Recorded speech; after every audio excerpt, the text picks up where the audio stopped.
राधे राधे, राम राम, जय हिंद, जय भारत प्यारे बच्चों। तो आज हम बात करेंगे क्लास 10th के प्रश्नावली 1.1 के बारे में। जो पहला क्वेश्चन था बेटा, मैंने उसको करवा दिया था, वो था यूक्लिड विभाजन एल्गोरिथ्म का प्रयोग करके आपको एचसीएफ निकालना था। अब दूसरा क्वेश्चन है बेटा, दिखाइए कि कोई भी धनात्मक पूर्णांक हो, उसको हम इस तरह से 6q+1, 6q+3, 6q+5 के रूप में कैसे लिख सकते हैं। तो मैं आपको बताऊं, अगर मान लो आपके पास, पहले आप समझेंगे कि विषम पूर्णांक क्या होता है। धनात्मक विषम पूर्णांक, विषम पूर्णांक। तो बेटा आपको मैंने पूर्णांक बताया था कि 0, +1, +2, +3, +4, +5, +6, +7, ये सभी क्या हैं? ये सभी पूर्णांक हैं। इधर हमारा क्या था? -1, -2, -3, -4, -5, -6, -7। ठीक है। अब इसमें आपको खोजना है कि विषम पूर्णांक क्या है। विषम संख्याएं वही है बेटा जो 2 से भाग देने पर वो पूर्णतः कटती नहीं है। तो अगर मैं 3 को भाग दूँ 2 से, तो ये पूर्णतः विभाजित होंगी क्या? नहीं। तो 3 हमारा क्या हो गया? विषम पूर्णांक। फिर बेटा अगर 5 दूँ, तो 5 को अगर मैं 2 से भाग दूँ तो ये पूर्णतः कटेगा क्या? नहीं। तो 5 विषम पूर्णांक। 7 इसी तरह से धनात्मक विषम पूर्णांक। +9 इसी तरह से धनात्मक विषम पूर्णांक। तो क्या हुआ कि हमारा +3, +5, +7, +9 ये सभी क्या हुए बेटा? ये सभी हमारे धनात्मक विषम पूर्णांक हो गए। ठीक। अब आपको बताना है कि क्या इसको हम 6q+1, 6q+3, 6q+5 के रूप में लिख सकते हैं। यही आपको प्रूफ करना है। तो हम देखेंगे बेटा, अगर किसी भी संख्या को 6 से भाग दें, चाहे जो संख्याएं हों, तो शेषफल हमेशा क्या बचता है? तो शेषफल या तो बेटा 1 आएगा, या तो 0 आएगा, या तो 2, 3, 4, 5, कभी भी वो 6 नहीं आएगा। तो शेषफल 0, 1, 2, 3, 4, 5 आएगा। तो क्या हम इसको किस तरह से लिख सकते हैं? मान लो कि हमारी क्यों क्या हुआ? हमारा भागफल हुआ। 6 से मैंने किसी भी संख्या को भाग दिया, मान लो संख्या हो गई z, और क्यों आया हमारा भागफल, और शेषफल आता है बेटा मेरा 0 आया, कभी 1 आया, कभी 2, कभी 3, कभी 4, कभी 5। तो इसको हम लोग कैसे लिख सकते हैं? इसको हम लोग इसी तरह से लिख सकते हैं कि 6 क्या है हमारा भागफल? क्यों, तो 0 आया तो 0। फिर बेटा 6q+1, 6q+2, 6q+3, 6q+4, 6q+5, यही तो लिख सकते हैं। फिर हमको क्या करना है? मैं अभी आपको समझाने के लिए ये सिर्फ बता रहा हूँ, दिखा रहा हूँ। अब आप बताओ बेटा, क्यू जहाँ पे क्या है? यहाँ पे लिखा है कि क्यू जहाँ पे पूर्णांक है। पूर्णांक का मतलब कोई भी हो सकता है। फिर वो अगर मैं पूर्णांक में 1, 2 और 3 ले लूँ और इन सब पे रखूँ, 6q+1 पे, 6q+0 पे रखूँ, 6q+1 पे रखूँ, 6q+2 पे रखूँ, रख के बारी बारी से चेक करूँ और देखूँ कि किस में मुझे ये विषम पूर्णांक मिलता है। तो मैं वही कहूँगा कि इसी को हम विषम पूर्णांक के रूप में लिख सकते हैं। तो बेटा हम बारी बारी से चेक करते हैं और देखते हैं कि किसको हम इस तरह से विषम पूर्णांक में लिख पाएंगे। तो अब पहला मैं लिखता हूँ 6q। अगर 6q में पहले मैं 6q की वैल्यू बेटा 1 रखूँ, फिर 2 रखूँ, फिर 3 रखूँ, तो क्या आ गया? 6, 12 और कितना? 18। तो आपको बेटा यहाँ पे साफ साफ दिख रहा है क्या कि जो 6 है, जो 12 है, जो 18 है, वो तो विषम पूर्णांक नहीं है। ये क्या है? विषम पूर्णांक नहीं है। तो क्या मैं विषम पूर्णांक को 6 क्यूब के रूप में लिख सकता हूं? तो आप कहेंगे नहीं सर, 6 क्यूब के रूप में हम विषम पूर्णांक को नहीं लिख सकते हैं। अब इसी तरह से बेटा मैं फिर चेक करता हूं, किसको? 6 क्यू+1 को लेकर के। 6 क्यू+1 को मैं लूँ और इसमें क्यू की वैल्यू मैं रखूँ बेटा 1, 2 और 3। फिर मैं चेक करूँ कि क्या 6 क्यू+1 को मैं विषम पूर्णांक के रूप में लिख सकता हूँ। तो 6 की वैल्यू मैंने रखी 1 + 1, 6 की वैल्यू मैंने रखी 2 + 1, 6 2 6 3 + 1। तो बेटा 6 + 1 12 + 1, यहाँ पे 18 + 1, टोटल कितना हुआ? 7 13 और 19। तो आपको बेटा यहाँ पे साफ साफ दिख रहा है कि जो हमारा 7 है वो क्या है? विषम पूर्णांक। जो हमारा 13 क्या है? वो क्या है? विषम पूर्णांक। जो हमारा 19 क्या है? वो क्या है? विषम पूर्णांक। तो बेटा हम कह सकते हैं कि 6 क्यू+1 को हम क्या विषम पूर्णांक के रूप में लिख सकते हैं। तो एक विषम क्या है? पूर्णांक है, वो भी धनात्मक है क्योंकि मैंने यहाँ पे धनात्मक संख्याएं ली हैं। इसी तरह से बेटा मैं फिर चेक करूंगा, किसको? अब किसको मैं चेक करूं? 6 क्यू+3 को। 6 क्यू+3 को क्यू की वैल्यू मैं क्या रखूंगा? क्यू की वैल्यू मैं 1 रखूंगा, 2 रखूंगा और 3 रखूंगा। अब क्या होगा? 6 × 1 प्लस मैं 2 को स्किप कर दिया हूं, अभी 2 को मैं दिखा भी दूंगा। पहले मैं 3 ले लेता हूं, फिर 2। 6 क्यू+1 प्लस 3 कर दूं। 6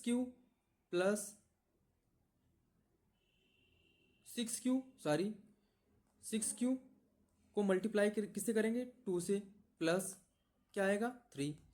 6 को मल्टीप्लाई किससे करेंगे? 3 से, प्लस क्या आएगा? 3। तो कितना आ गया बेटा? 6 × 6 और 6 3 9। अब यहाँ पे 15 और यहाँ पे कितना आएगा? 21। तो आप देख रहे हैं कि 6 क्यू+3 को भी हम क्या, इसको भी हम विषम पूर्णांक के रूप में लिख पा रहे हैं। तो ये भी क्या हो गया? विषम पूर्णांक।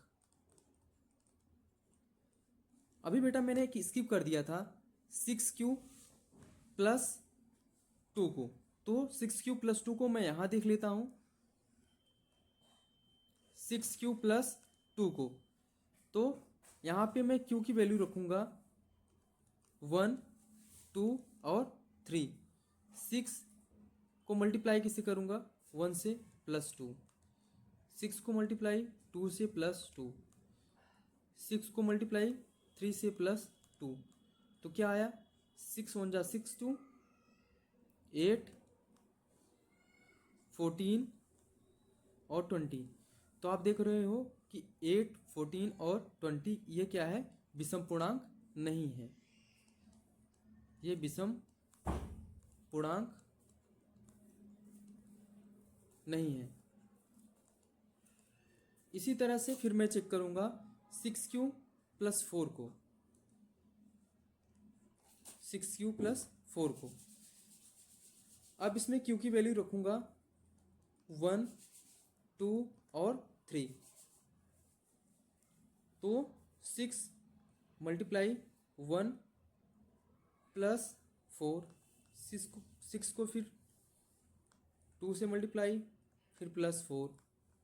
6 को फिर 3 से मल्टीप्लाई, प्लस 4। तो क्या होगा? 10 16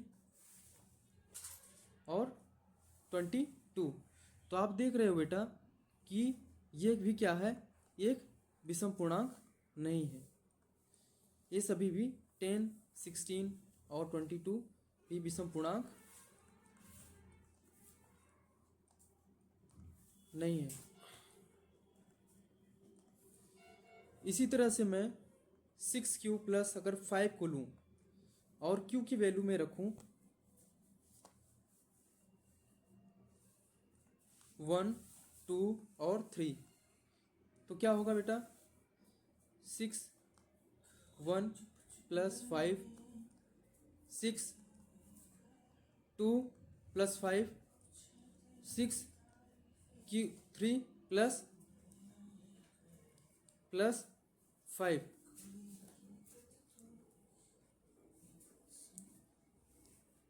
तो 11, 17, 23। तो ये सभी क्या है?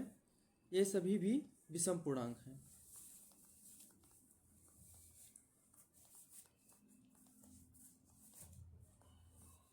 तो आप देख रहे हो बेटा कि 6q प्लस 1 भी क्या आ रहा है? विषम पूर्णांक आ रहा है। और 6q प्लस 3 भी क्या आ रहा है? एक विषम पूर्णांक में आ रहा है। फिर से क्या 6q प्लस 5 भी क्या हो रहा है? एक विषम पूर्णांक के रूप में आ रहा है। तो हम क्या कह सकते हैं? अतः हम यह कह सकते हैं कि किसी भी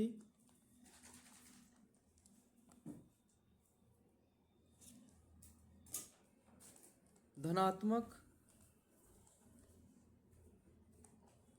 विषम पूर्णांकों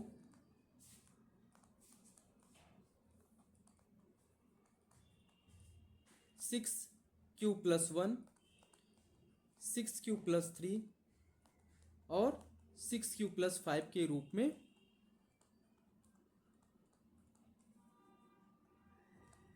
में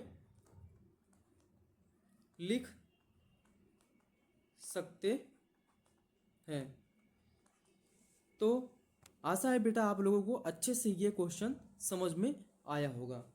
अब हम क्वेश्चन नंबर 4 की बात करेंगे कि क्वेश्चन नंबर 4 क्या कहता है। अब क्वेश्चन नंबर 4 को हम देखेंगे और इसको अच्छे से समझेंगे कि क्या क्वेश्चन नंबर 4 कहता है और क्वेश्चन नंबर 4 को हम लोग कैसे सॉल्व करेंगे। क्वेश्चन नंबर 3 बहुत ही इजी क्वेश्चन है, आप उसको कर लीजिएगा। अब क्वेश्चन नंबर 4 को हम लोग अच्छे से देखेंगे। क्वेश्चन नंबर 4 क्या कहता है बेटा कि यूक्लिड विभाजन एल्गोरिथ्म का प्रयोग करके आपको दिखाना है कि कोई भी अगर धनात्मक पूर्णांक का वर्ग किया जाए तो क्या उसको हम 3m या 3+1 के रूप में लिख सकते हैं। कुछ निष्कर्ष यहाँ पे दिया गया है कि जैसे 3q प्लस 1, 3q प्लस 2 के रूप में किसी भी धनात्मक पूर्णांक को लिखा गया है। और अगर मैं इसका वर्ग करूँ तो क्या ये 3m या 3m+1 के रूप में लिखा जाएगा। तो बेटा इसको हम अच्छे से समझते हैं। पहले मैं आपको समझाने के लिए यहाँ पे लिख रहा हूँ संख्या और यहाँ पे लिख रहा हूँ वर्ग और यहाँ पे लिख रहा हूँ शेषफल। पहले आप इस बात को अच्छे से समझिएगा। अब आप ये बताओ, अगर मैं किसी संख्या को, जैसे कि मैंने संख्या लिया 1 बेटा, इसका हम लोग क्या करें? वर्ग करें, मतलब इसका स्क्वायर करें। तो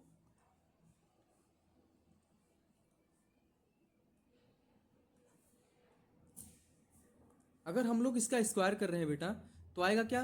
1। अगर फिर हम लोग ले रहे हैं 2 को, अगर फिर 2 का स्क्वायर करें तो आ रहा है क्या? 4। इसी तरह से हम लोग ले रहे हैं 3 को, 3 का स्क्वायर करने पे आ रहा है 9। इसी तरह हम लोग ले रहे हैं 4 को स्क्वायर करने पे आ रहा है 16, 5 को स्क्वायर करने पे आ रहा है 25, 6 को स्क्वायर करने पे आ रहा है 36। ये है सभी का वर्ग, 1 का वर्ग 1, 2 का वर्ग 4। ठीक है। अब बेटा अगर आप बताओ कि ये सभी जो वर्ग हैं, ये सभी वर्ग हैं जो आपको दिख रहा है, ये अगर मैं इन सभी को अगर मैं एक को 3 से भाग दूं तो शेषफल क्या आएगा, 3 ही आएगा, मतलब 3 ही आएगा। अगर 4 को बेटा मैं 3 से भाग दूं, सॉरी, तो शेषफल क्या आएगा, 1 आएगा। अगर मैं 1 को भाग दूंगा तो शेषफल 1 ही आएगा, क्योंकि 3 से तो भाग जाएगा नहीं, तो इसलिए शेषफल 1 ही रहेगा, मतलब कि 1 ही रहेगा। फिर क्या होगा, अगर बेटा 4 को मैं भाग दूं 3 से तो शेषफल क्या आएगा, शेषफल फिर से शेषफल 1 आएगा। अगर फिर मैं 9 को भाग दूं 3 से तो बेटा शेषफल क्या आएगा, 0 आएगा। अगर मैं 16 को भाग दूं 3 से तो शेषफल क्या आएगा, 1 आएगा। अगर मैं 25 को भाग दूं 3 से तो शेषफल क्या आएगा, 1 आएगा। अगर मैं 36 को भाग दूं 3 से तो शेषफल क्या आएगा, 0 आएगा। तो आप एक चीज देख रहे हैं कि 3 से भाग देने पर शेषफल या तो 1 आ रहा है या तो 0 आ रहा है। शेषफल क्या आ रहा है बेटा, शेषफल हमेशा क्या आ रहा है, या तो 1 आ रहा है या तो फिर 0 आ रहा है, कभी भी 2 नहीं आ रहा है। ठीक है, तो यहाँ पे क्या लिखा है कि कोई भी धनात्मक पूर्णांक है, उसने बता दिया है कि कोई धनात्मक पूर्णांक है x। ठीक है, अगर मैं इसको 3 से भाग दे रहा हूं बेटा, तो वो किस, अगर मैं 3 से भाग दे रहा हूं तो क्या होगा, तो शेषफल हमेशा क्या आना चाहिए, या तो 1 आना चाहिए या तो 0 आना चाहिए। अगर कोई धनात्मक संख्या जैसे कि x है, इसका स्क्वायर कर दूं, मैं क्या कह रहा हूं, अगर x दिया है बेटा, पहले आप बात को समझो कि मान लो कि x दिया है, x की वैल्यू दी है यहाँ पे इसने 3q। अगर मैं 3q का स्क्वायर करूं तो क्या आएगा, 9q²। ठीक है, अगर मैं इसको 3 से भाग दूं बेटा, 3 से भाग दे रहा हूं 9q² को, तो यहाँ पे क्या आ जाएगा, अगर मैं लिखूं 3q² तो क्या होगा, ये 9q²। तो शेषफल क्या आया, 0। तो शेषफल 0 आ रहा है। तो अगर मैं 3 से भाग दे रहा हूं तो शेषफल क्या मिल रहा है, 0।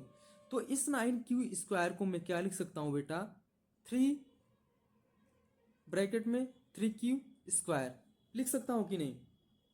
और जो 3q² है बेटा, यही हमारा क्या है, यही इसी को हम m मान लेंगे। ठीक है ना, इसी को m मान लेंगे कि हमारा क्या है, हमारा